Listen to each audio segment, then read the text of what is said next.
Ինձ մոտ եկել են մարդիկ, մշակույթի գործիչներ։ Ինձ ասում են, այս ոնց է 700 միլիարդը բավով է կերել։ Կարելի է պատկերացնել, թե 900 միլիարդից 700-ը կարելի է ուտել իշխան։ Դեռևս 2013-ին Հանրապետության նախագահի եւ Վերահսկիչ պալատի նախագահի միջև ծավալված այս խոսակցությունը մինչև օրս շատերն են հիշում։ Խորհրդակցության ժամանակ Սերժ Սարգսյանը հրապարակային քննադատեց Իշխան Զաքարյանին։ Պատճառը Վերահսկիչ պալատի հաշվետվության մեջ տեղ գտած ձևակերպումն էր, որ պետական բյուջեի 70%-ը 701 միլիարդ դրամ վտանգված է։ Սարգսյանը դա որակեց շատ սխալ ու անհեռատես հայտարարություն։ 13 տարի անց այս քննարկման երկու մասնակիցների ունեցվածքն էլ վտանգված է։ Հակակոռուպցիոն դատարանը հուլիսի 3-ին վճռեց մասնակի բավարարել Սերժ Սարգսյանի ենթադրյալ ապօրինի ծագում ունեցող գույքի մասով դատախազության հայցադիմումը։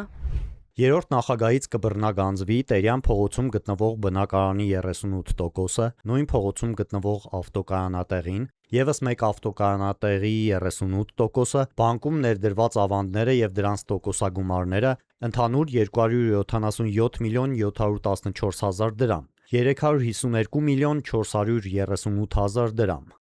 Դատաքննությունն առաջին ատյանի դատարանում դատավոր Կարապետ Բադալյանի նախագահությամբ մեկնարկել էր 2022 թվականի հոկտեմբերին։ Փաստաբան Վահագն Գրիգորյանի խոսքով մասնակի բավարարումը վերաբերում է անշարժ գույքերին։ Միայն անշարժ գույքերի, այսինքն այդ բնակարանի եւ կայանատեղիների մասով ներկայացվել էր ամբողջական բռնագանձման պահանջ, բավարարվել է մասնակի, մնացած ամեն ինչը բավարարվել է։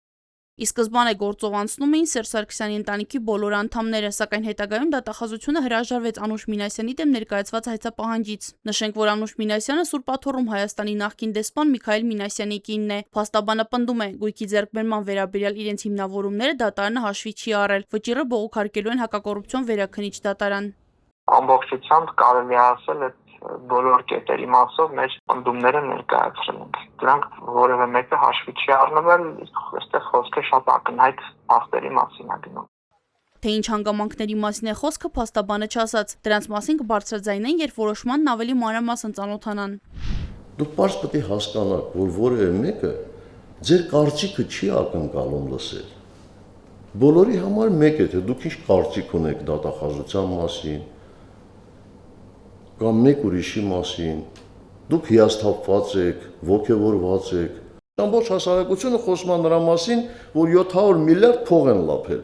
2013-ի հայտնի խորհրդակցության մասնակցի Իշխան Զաքարյանի ապօրինի ծագում ունեցող գույքի վերաբերյալ դատարանի վճիռը հրապարակվել է հունիսի 27-ին, սակայն այս դեպքում Զաքարյանը հաշտություն է կնքել դատախազության հետ։ Կնքված հաշտության համաձայնությամբ Հայաստանի Հանրապետությանը կվերադարձվի 304 միլիոն 554 հազար դրամ։